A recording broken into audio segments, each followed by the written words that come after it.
Hey, how's it going, everybody? If you're new here, welcome in. And if you've been here before, welcome back. I'm Rollshambo, the connoisseur and collector of all things sharp and shiny.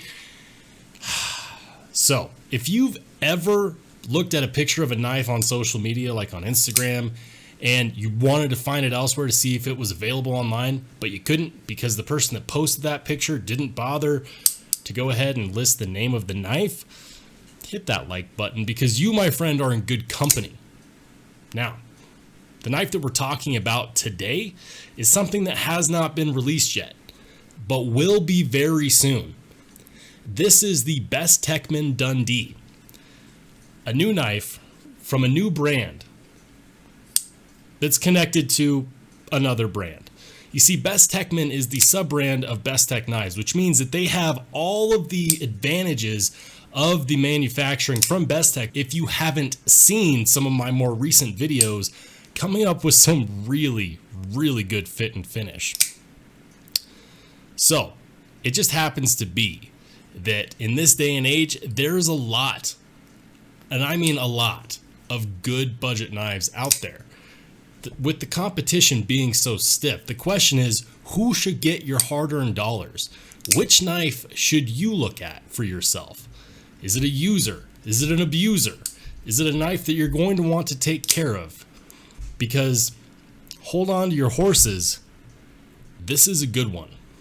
Guys, we need to talk. All right, everybody, let's go ahead and hop into the Bestechman Dundee. And I know what you're thinking. That's not a knife. That's a knife. So if I called that correctly, and that's what you were thinking, go ahead and hit the like button. Because I'll be honest, that's what I thought the first time I saw the name of this model. Dundee. You know, with a name like that, you expect this to be a gigantic knife, but it's really not. Which kind of brings me to where I'd like to start off with. You'll notice I didn't actually go over the box or taking it out of the box. There's no pouch in here. There's a little warranty card, a plastic sleeve that this comes in. We'll go ahead and assume that nobody cares about that. Before I get too lost in the weeds of my own opinions, let's go ahead and pull the tape on this bad boy. So, there we go. So overall, you're looking at just over 8 inches-ish, like 8.1, 8.2. For a blade length, we're looking at about 3.5. Yep, depending upon what part you go from, about 3.5. So overall length, 8 inches, blade length is 3.5. Let's go ahead and assume that, yep, handle scales are going to come in right around 4.5, maybe 4.6, 4.7 inches. So it's a very carry-friendly size. If you happen to live in one of those states that doesn't like knives and says that your knife has to be under 3 inches, otherwise you're a criminal, I'm sorry. This one is not going to fit those parameters. This one is not going to fit those parameters. However, there's more. This is what you would consider to be a drop point blade. See how the top of the spine starts here and drops down here? That indicates that this is indeed a drop point. It's got contoured G10 handle scales, single-sided captive pivot. It has a fuller milled into the blade, and this is what they call titanized D2. So I had to actually look this up because I wasn't entirely sure what titanized meant. So here it is, and I'll just paste it on the screen for you. Titanizing is a thermochemical treatment process consisting of saturation with titanium by means of diffusion of the surface of ferrous alloys, predominantly steel, applied to enhance the service of life of tools exposed to wear during service. Whew, there we go. So essentially, it's a coating. It's a coating that you don't necessarily see, and I'll get up nice and close here, but dang, this blade is shiny. So it's a wear-resistant coating. The flat of the blade starts back here, and then the fuller actually turns into the rest of the flat. They do have a swedge up here at the top, which is nice because it offers some relief from cutting. It feels nice and slicey behind the edge. It comes from the factory sharp. Yeah, that's definitely sharp. So it also has a inset liner lock. So you'll notice that you can't necessarily see the liner unless you tilt it at an angle. And when we look in there, you're not going to find any skeletonizing going on there. And you don't need to, because this thing only weighs about 3.4 ounces. So for those of you that really like for the weight of the knife to match the length of the blade, here you go. Let's go ahead and get some comparisons out of the way. We'll start off with the ever popular Spyderco knives that you may or may not have in your collection. Starting off first and foremost with the Spyderco Para 3. As you can see, the Para 3 is quite a bit shorter. Now moving up to the PM2, the Paramilitary 2, this is more like it. The dimensions here are very, very similar lengthwise to the PM2, and if we compare these handle scale thicknesses, you'll see that they're pretty dang close to being the same thickness. At first glance, you wouldn't think so, but that has a lot to do with this contouring that's going on.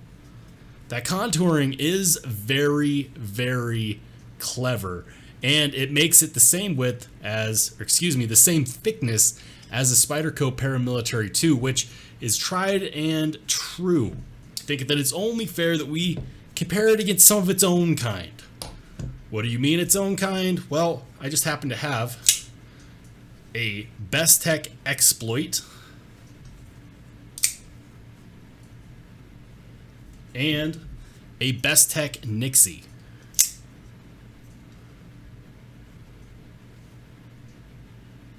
So as we can see, the Nixie is a little bit shorter than the Bestechman Dundee.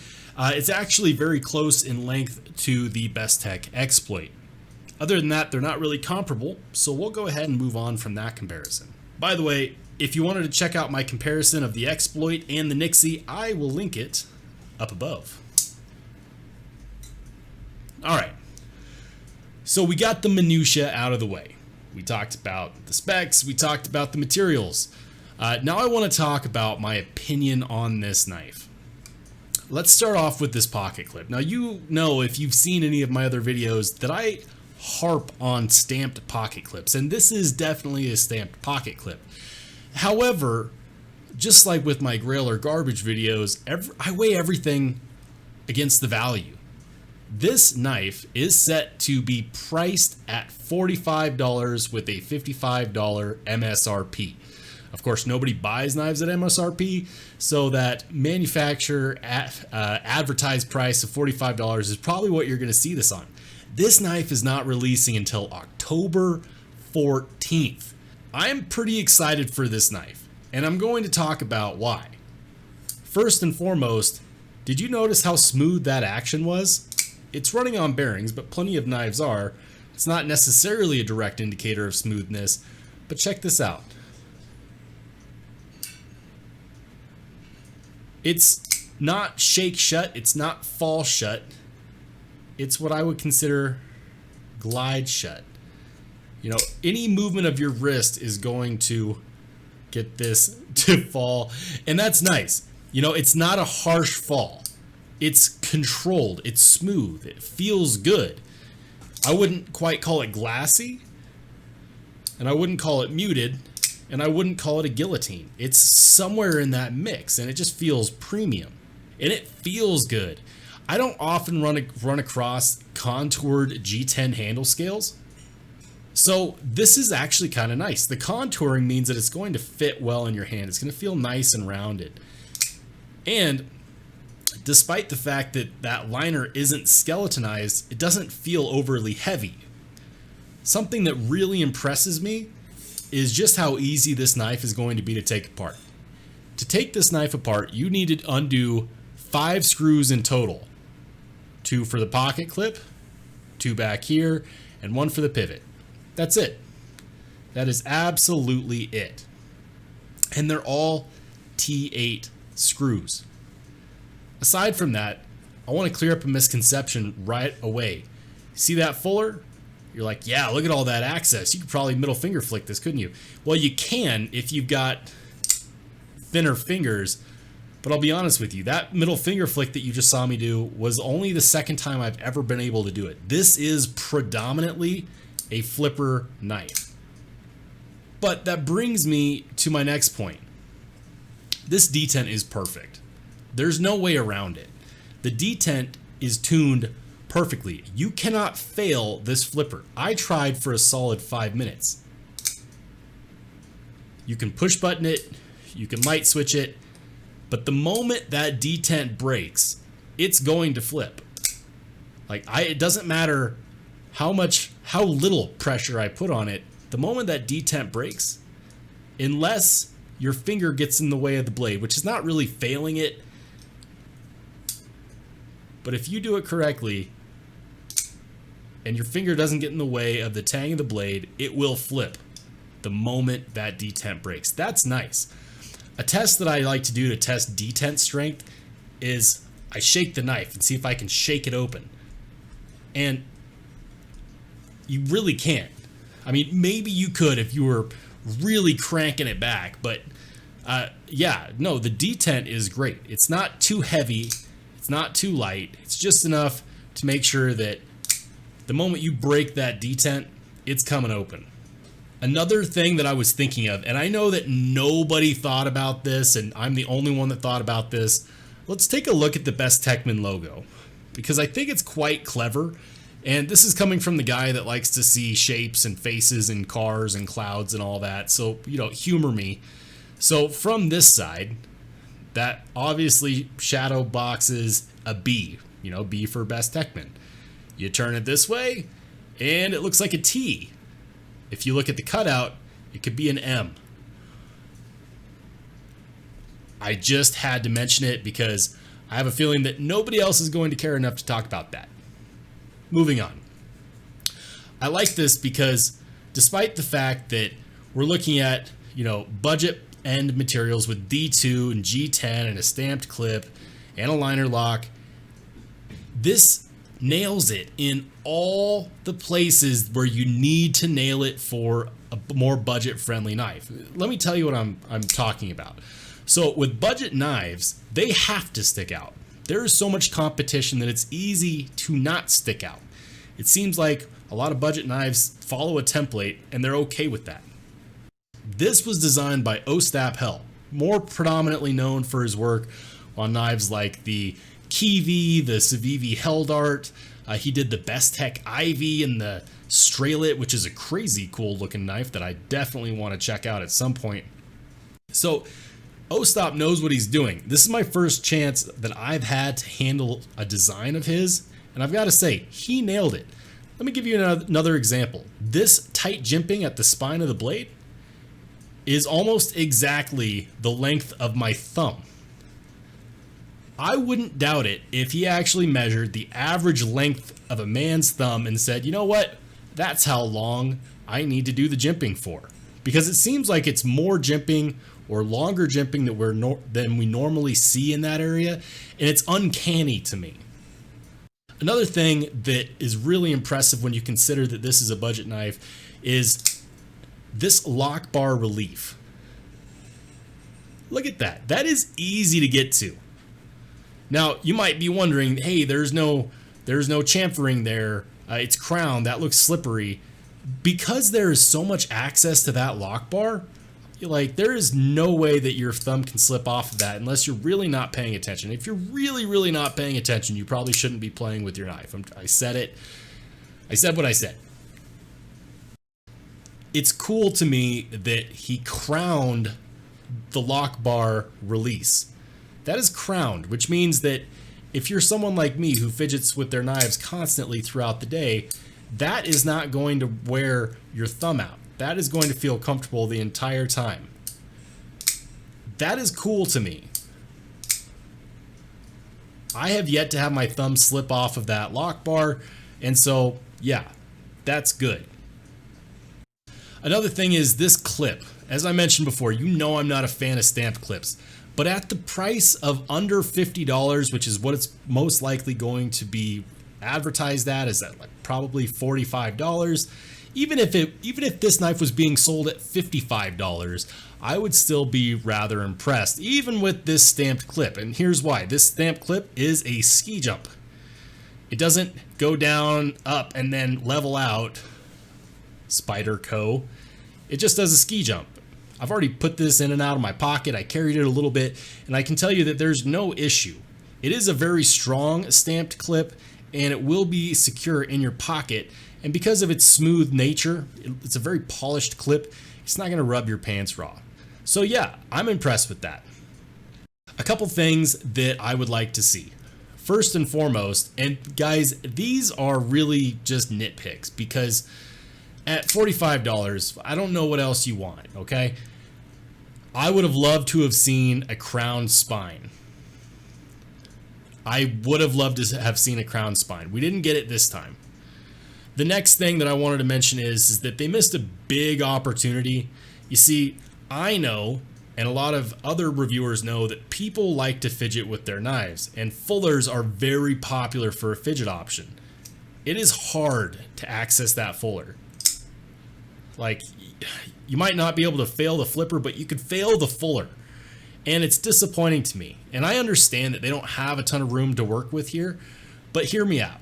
Harpoon style blade, a little more meat on the bones up here to taper down and move that up so that this lock bar isn't getting in the way. And you would have a fully accessible fuller, and this knife would be, I don't even know. Okay, this knife would be incredible had it been a tiny bit taller and allowed a tiny bit more access to that fuller. Because as you can see, that lock bar release is right there in the way of that fuller, which means that the access to it is not going to be as good. Now, at first, I thought I was going to be very disappointed by this because I love fullers. For example, this is the Bestech Exploit. Look at all that access to the fuller. I don't even need to use the deployment hole. I can use the fuller. The fuller makes for a really, really great option for deployment, and this knife has it. It's just not that accessible. Again, that's a nitpick. The flipper on here is dang near perfect. There's knives that cost 3, 4, 5 times as much as this that don't have a detent this good. Remember how I said that with budget knives, they really need to nail a few things well? Well, they nailed more than a few things, and I'm going to count them off. Contoured G10 handle scales, check. Easy to access lock bar release, check. Comfortable lock bar release, check. Single-sided captive pivot, check. Blade fuller, well, it might be accessible to some, not to most, check. Sensible jimping, check. Pocket clip that I don't hate, check. And minimal hardware, check. You know, at this point, my only complaint is that there's not a more premium version of this out. I would love to see this in titanium handle scales with S35 VM blade, a titanium backspacer, and a milled pocket clip. You give me that, I will buy that knife immediately. As it stands, in the $50 and under price range, I would buy this knife immediately regardless. Guys, I'm super excited about this. And you know what? I'm going to be bold here, and I'm going to say that this is a warning shot to the likes of CJRB and Civivi and Sencut. There's a new budget badass. It's the Bestechman Dundee. As far as I know, this is the only model that they're going to be releasing so far, but I doubt that it'll be the last, especially after people start to get their hands on it. Guys, that's all I got for you today.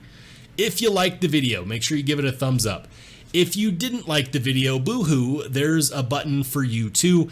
And if you want to see more just like it, and very soon, within the next 2 weeks, I will also be dropping my Grail or Garbage review after I've had a chance to handle this and carry it for the next couple weeks. So yeah, stay tuned. There's definitely more on the way. I will catch you on the flip side.